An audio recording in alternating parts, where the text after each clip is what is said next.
Hey, it's Dan. Welcome back.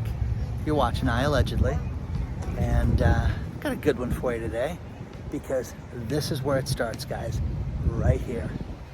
Oh, what was the defining moment? It's now. When did it begin? Today. This is it, guys. So it's a beautiful morning out here in the sun, and everybody enjoying the park. This is Lighthouse Cafe is right here. The Lighthouse Park is here.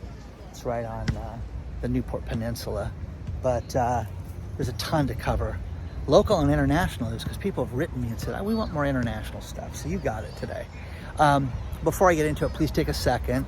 As always, like the video, hit the algorithm, let them know that you're there and you like it, and subscribe to the channel. Make sure you hit the bell notification so you get notified when things go live.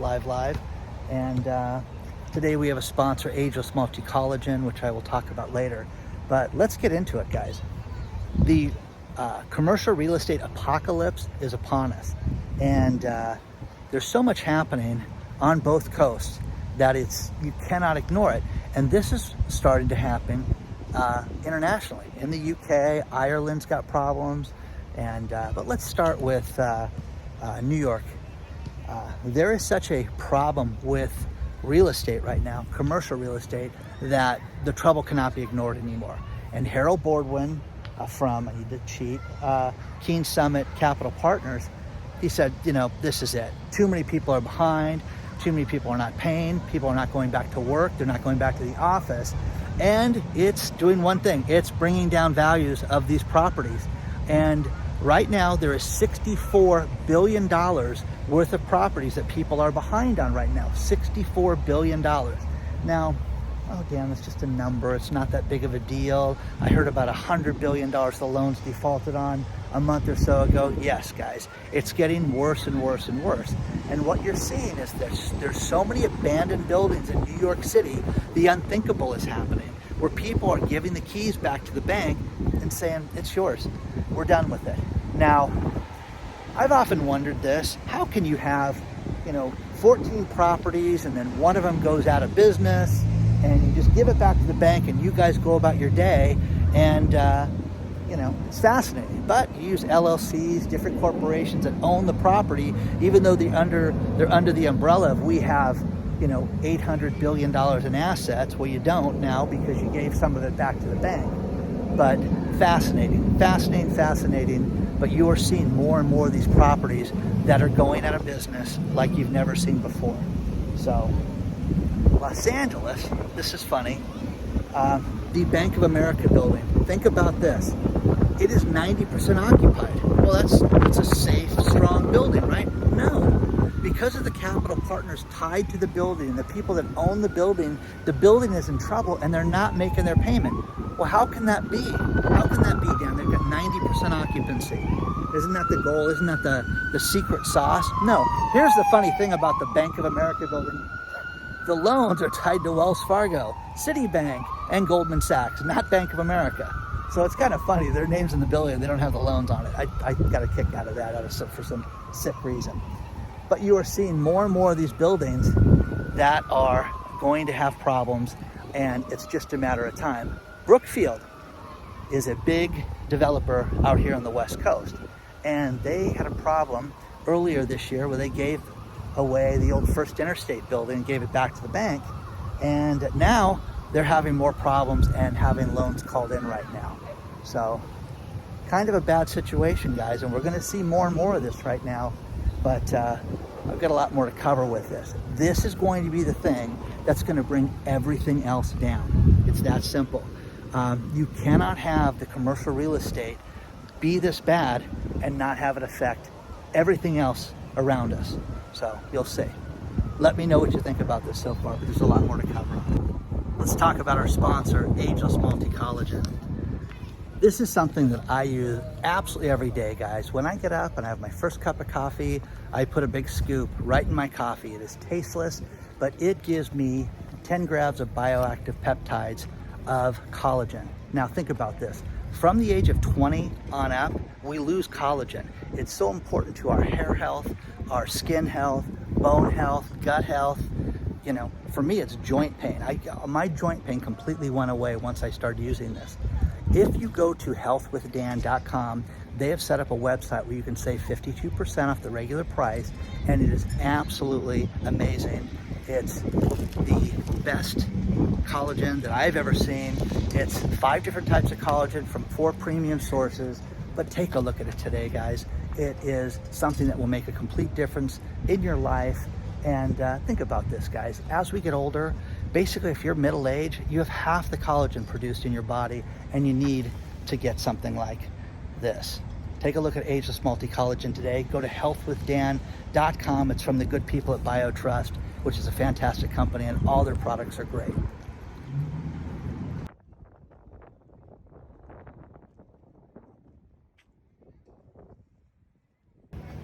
Now, no discussion of the real estate problem would be good without discussing CMBS, commercial mortgage-backed securities. The problem that you have with all these loans right now is the default rate is going in the wrong direction. It's not hovering around 1%, 0.5%. It's at almost 4% right now. This is serious, guys. This is going in the complete wrong direction right now. And the problem with it is that it's on both coasts. Now, one thing that was immune to this in the past has been multifamily properties. You know, apartment buildings, fourplexes, duplexes, everything, okay? You're starting to see places that, because they have so many different properties, certain properties are completely underperforming, like Veritas. Veritas is the largest landlord in San Francisco. They're not making mortgage payments on 1/3 of their mortgage. 1/3 of the mortgages they're not making payments on. Okay, well, that's a great business model. But once again, you know, hey, we're the kings. We can do what we want. This is the way it's got to be. You got to accept this. But 1/3 of their mortgage payments are not being made. And you mean to tell me that this is okay? You're going to see interest rates drop and things are going to go back to normal? No. No, no, no, no, no, no, no, no, no. During last year, we had almost 34% of the people that worked remotely. They still cannot get that down below 30% right now. You have so many people that are working remotely. They try hybrid, they try different things, and people have found this. This is what they found. When they do these remote working experiments and hybrid experiments where Joan comes in 3 days a week, Joan does everything she can to minimize her time in the office. I want to be here as little as possible. I want to get out of here. I want to go work from my home and not be here with these other people. This has created such a problem for businesses right now that it's only going to get worse. Then you throw in the retail sector. And guys, I am in Newport Beach, California. I'm in one of the wealthiest communities on the planet Earth. And the retail sales, when we filmed our foreclosure video last week, we had sheriff sales that were posted on the wall. And I'm like, did we film that and share that? Or is that private and nobody's business? So this is only going to get worse, guys. And how many retail establishments are not paying their rent? You're finally starting to see people kick people out. We're starting to see evictions in the retail space. That's happening more and more and more right now. But where does it end? Where does it end? What turns it around? Now, one thing that we're seeing that's very unique, and this is a big problem with restaurants right now, is the extra fees that are added on it. People keep sending me TikToks and videos. If you guys get a receipt with this, send the receipt over to hello@iAllegedly, and I'll put it on the channel. But Las Vegas, for some reason, is adding things like convenience fees. What's a convenience fee when you're paying top dollar for a hamburger at $22? They're charging one place 4.53% convenience fee, reservation fee, things like that. Well, I didn't reserve it through you guys. I used Open Table. Well, that's the fee. So a lot of people are saying, hey, listen, we asked to have this fee removed, and they gladly removed it. But most people just get the check, look at the last number, and it's the tip on that, and send it out. So guys, this is just, it's not going in the right direction.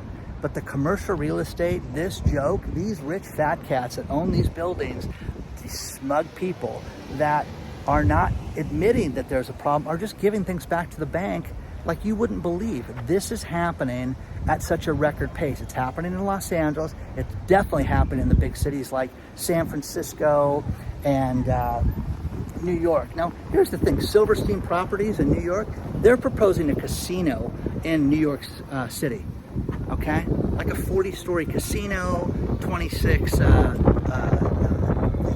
floors of shopping and hotels and things like that. How is that legal? Is casino gambling legal in the city of New York? Imagine that. Imagine the robberies in New York with that.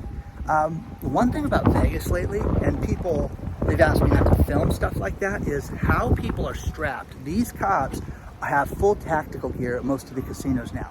It is not, the happiest place on earth, to say the least. There is no messing around with this place, and I've seen them bum rush people out of the casinos like you wouldn't believe. How would that be in crazy New York City? Imagine a casino in New York City. Let's go there, honey. No way. Pass. Let me know what you're thinking about this. Now, in addition to the problems that they're having with the commercial business, the retail business is suffering huge. Dave, subscriber, sent me a great article on the number of banks that are closing just here in California. And you can find this list regardless of where you live. Banks are closing everywhere right now. And the inconvenience of losing one of your branches, you guys have seen that the service has been horrible at every single bank you go to. I have multiple banks, and the problem is that there's not, oh gosh, I would recommend Chase. I'd recommend this one, or Wells Fargo, and that's never gonna happen. But you know what I mean? It's not, there's nothing out there that screams that they're giving good service, but all they're doing is cutting back and cutting back and cutting back. And here's a real problem with retail again. Ted Decker, the CEO of Home Depot, he was on CNBC earlier this week, and he said, hey, the problem with retail theft rings are gonna make it impossible for us to have a normal retail store. We're gonna have to lock up the smallest of items because the retail theft rings come in and steal everything. They'll grab 20 drills. They'll grab different things one at a time. And one at a time, 5 at a time, distract people, run out with them. And in crazy California, and you can steal $949 worth of stuff and not get prosecuted for that. Okay, it's basically a slap on the wrist, ticket, and they send you back, and these people do it over and over again. And these theft rings are a problem. Now, here's something I got to share with you because I have to look at this to cheat with this, okay? The problem with this is there's a law that goes into effect on the 22nd of June, and it is a retail law to fight retail crime. Informed Consumers Act.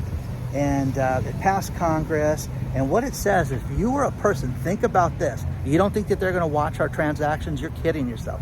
If you sell more than 200 transactions, that total more than $5,000, okay? If you have that kind of revenue in a 12-month period, you can be investigated. Investigated, Dan? What do you mean investigated? Investigated, guys. So, your side hustle, selling stuff and stealing stuff and doing that, it's designed to, to prevent crime. But what it's going to do with the rest of us is it's going to make it so that you're going to be shut down. That's just going to happen. But this is designed to thwart these criminals and to hit their pocketbooks. But do you really think a retail theft ring is paying taxes on that? Do you think that they're not having 45 different accounts online and 45 different emails? I was in an Angel game, and they have they don't accept cash at Anaheim Stadium in Anaheim, California, where the Los Angeles Angels play. And you have to have either a debit or credit card. Oh, you don't have one? You left your wallet at home? You can take the cash over to that machine over there, and they will give you a temporary debit card that has the MasterCard logo on it, and you can put up to $500 in it per day. And they limit you to $2,000 a week. And there was a guy there loading the thing with cash. One of the last games I was at. Walked by him, went to the restroom, came back out, bought something to eat, and the guy was still working on the machine, loading different cash. I'm sure he had 20 different emails and was getting 20 different cards and could care less, So there's always ways around it for these criminals. But have you guys heard about this? And the 27th, this goes into effect. So will this be the deterrent for crime? Is this going to be the theft ring stopping? I've told this story before, but it has to be told again. My daughter, I always get my kids one nice gift every year. Okay, okay? And it's not a Ferrari, it's nothing insane. It's not a, a car or anything like that. She wanted a vacuum. And, oh, I want this one Dyson vacuum that does the X, Y, and Z for my apartment. Okay, honey, let me look for it. Finally, I was sitting there one day and found it at a Home Depot, of all places, which made me think of the story. And they had 8 of them there. So I drove to Long Beach, from Huntington Beach to Long Beach. It took me about 40 minutes to maneuver and get down there. And when I got there, they were embarrassed because every single one of the vacuums was stolen. And they had 2 empty boxes there, but the other 6 completely gone. The entire boxes were gone. But I'm like, how does this happen? And they were just humiliated. I'm like, it's not you guys. I'm sorry. It's, this is crazy. But that was 2 Christmases ago. So guess where I found it? Target. Okay? Which I don't shop at anymore. So share your thoughts on all this stuff, guys. Okay? And what do you think about this? Will this thing deter crime? No. You guys want some international news? You got it. Okay? See, they honked for that. They're so excited. North Korea. People in North Korea are, upset with the Supreme Leader. Okay? So, hey, Supreme Leader, you're not doing a good job. The people in North Korea are asking for the Americans to invade them. Please come and invade us. How they're getting this message out, it's great. Story out of the UK. But how they're doing that is fantastic. But how old is the Fat Muffin Man, Kim Jong-un? Guess, guys. He's only 39 years old. He looks a lot older. And again, he's the Fat Muffin Man. Who is the Muffin Man? Anyways, he's the Fat Muffin Man. Okay, so the Supreme Leader, people are unhappy with him right now. So just a matter of time until somebody takes him out is what they're saying. So again, can you imagine these people talking like that? So they must not be very happy in North Korea right now if they're unhappy with the Fat Muffin Man. Have you guys ever seen a store or restaurant chain that got bought by an investment fund, hedge fund, anything like that, and the quality just goes downhill fast and it's like never the same? These people are riddled with debt and they scrimp on quality because these people can do it better than the original owners. I spoke with a woman once that sold businesses, and why do about 90% of the people that buy businesses buy a business? Their main thinking is, oh, this guy, Dan's an idiot. Have you met Dan? Dan's stupid. What we're going to do is kill it every day, and we're going to make Dan look like a fool. Okay. And the problem with it is like hedge funds and things like that buy things with massive debt. The owners sell it, get themselves rich, and the hedge funds, scrimp on the meat and things like that. There is a restaurant chain called The Habit here in Southern California that fell victim to that. The quality was so good. It was such a great place to get a burger. They had a steak burger, which was like a hunk of steak, and it was fantastic, and it was great. And then the hedge fund bought them, and it just went downhill. Now, adapt or die, and their new thing is, story out of the Orange County Register this morning, is, hey, we're going to add a few items to the menu to spice things up. We're going to add a hot dog. Okay, sign me up, right? Okay, a char dog is what we're going to call it. We're going to have a grilled cheese sandwich, but it's going to be unlike any other grilled cheese sandwich because we're going to put on our bread, we're going to put a little butter and Parmesan cheese and, grill it first. Okay? Okay. So, okay, and the third thing is a bacon, lettuce, and tomato sandwich. Oh, wow. Okay? Again, adapt or die. My vote is death, I think. Again, I don't think that this is going to do it. There was a new one that opened up in Tustin, California that when I go pick my mail up, I drive by and I've never eaten at, and it's never busy and no one's ever there. But it used to be an Arby's, which I always thought was a front for something nefarious. And I've had people write me and tell me Arby's is not, a real business. They're like mattress companies and nail salons. Dan, all they do is funnel cash, and that's all they do. Well, how about this one? The Arby's that was there before this was run by the entire family. No other employees, just a family ran it. And I felt so sorry for them because you could tell that the dad was grinding on the kids and was really respectful to the wife. Not really, but it was just a tough gig. And eventually, I don't know if they lost the place. They surely didn't sell it because they closed down, and then Arby's took, the Habit took over for Arby's. But haven't you guys seen this where you see quality go down? There was a Sizzler in Tustin that was great. Sizzler. Love going to Sizzler, okay? They used to have a great salad bar. And I have a fantastic story I can share with you, but it has profanity in it. So I always tell people, always say, when people run into me, they go, Dan, tell me the Sizzler story real quick. But you have to do it with the profanity because it makes sense once you hear it. Anyways, Sizzler used to be great because they had their salad bar and stuff like that. We showed up at the local Sizzler, and the guy took tape over the Sizzler sign one day and said, I'm not paying the franchise fees anymore. I just saved myself $14,000 a month. And this place is now called Seven's Steakhouse. 777 Seven's Steakhouse. So Seven's lasted about 7 days. Didn't last, a little longer than that, but I always felt sorry for that guy, and they eventually ripped the building down. So again, have you seen this? I think it's adapt or die. So it's gonna be interesting. Look, they're yelling at those guys. Move it. Hey guys, down here in Newport, ran into Sean and Jessica, and they've been subscribed to the channel for a couple years now. Yes. And guess what they told me? They're gonna wait to buy a house right now. So they're looking like the rest of us smart people. So do the same thing. Thank you guys, I really appreciate that. For all your information. Weren't they fantastic? What great people. I could have talked to them for an hour more, but you know, this is what people are facing right now, guys. And you got to look at this. You know, your team, whether it's you by yourself or your spouse, boyfriend, girlfriend, whatever, if you're not on the same page financially, you guys are doomed. And yeah, there's some tough decisions to make. And yeah, you have difficult conversations.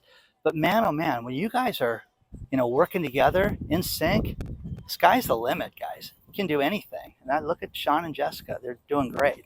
Now, Bill Simmons is head of Spotify talent acquisition.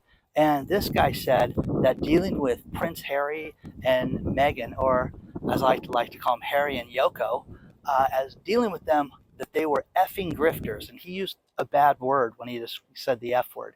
And he said that they were total grifters, and that it was one of the worst deals ever. Now, here's the worst thing about this, is that when it came to the Spotify deal, these people, okay, didn't even do the work themselves. They would interview people, and then they would go out and they would go back and ask the questions later. Like people would ask the questions for Meghan, and then they would have somebody fill in for her. Isn't that terrible? And then she would go back and she would dub in the questions because she was too busy to be at her own podcast that they paid $20 million for. $20 million, guys. So how uninteresting, how boring, okay? The archetype, or whatever they called that podcast, was just ridiculous. What a waste of money for Spotify. That couple, okay, you know, Sean and Jessica, they would be more interesting for a podcast, talking about him going to law school and his military background, and you know, dealing with 2 young kids and finances right now. I'd listen to that on a daily basis over Idiot and Yoko Ono. Anyways, she broke up the Royals, guys. She's Yoko.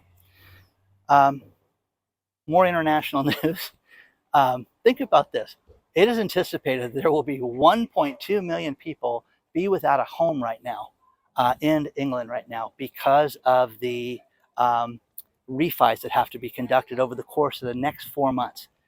Interest rates have gone up, and people in England get 2-year loans for commercial and residential real estate.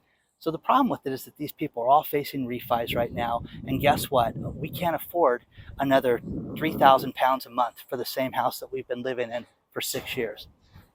Okay? So it's happening globally, guys. When we have the depression that's going to start soon, you're going to see more and more real estate become available. And one thing that I want you guys to look at is the foreclosures. You know, we filmed that foreclosure class, and Real Estate Foreclosure Pro, it's called, with the Economic Ninja and my lifelong friend Doug, who is a true real estate foreclosure expert. His family owns the auction house that auctions properties. He posts the properties. He does the sales of real estate. He also bids for the bank to save property. Take a look at the link below, guys, because the class is amazing. And we shot a bunch of videos for that, and they're getting added each week. So take a look at that. And there's a huge savings right now before the class gets completed.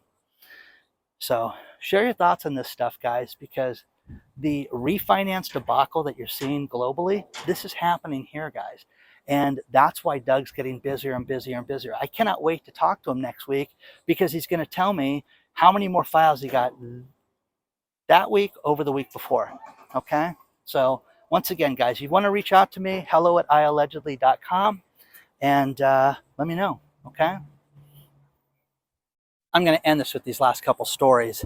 And the first thing is the Orange County Register said the recession that we're not in, that may not happen, that's going to happen, that could be a depression, will make housing prices drop a minimum of 11% from where they're at today. Okay. Okay, 11% discount, that's good. Okay, but they're not going up 11%, guys. That's the point. So one thing I really appreciate is the writers at the Orange County Register don't just talk. It's not like Business Insider that you just get a myriad of shenanigans. They research things quite a bit. So 11%.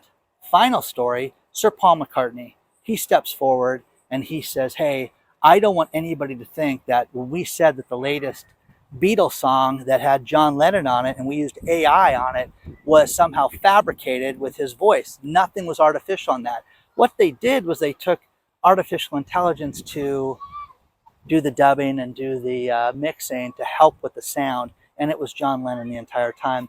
And did you lose sleep over that one? Okay. Once again, okay, it's probably playing on Spotify. It's probably getting more hits than Harry and Meghan's podcast is that fake Beatles song. So share your thoughts, okay? Please don't forget to hit the like button. Please don't forget to subscribe to the channel, and take a look at our sponsor today, guys. But reach out anytime, hello@iallegedly.com. I try to get to everything I can, and the more detailed information you send me, the better. I appreciate each and every one of you. Have a great day. Onward and upward. I will see you very soon.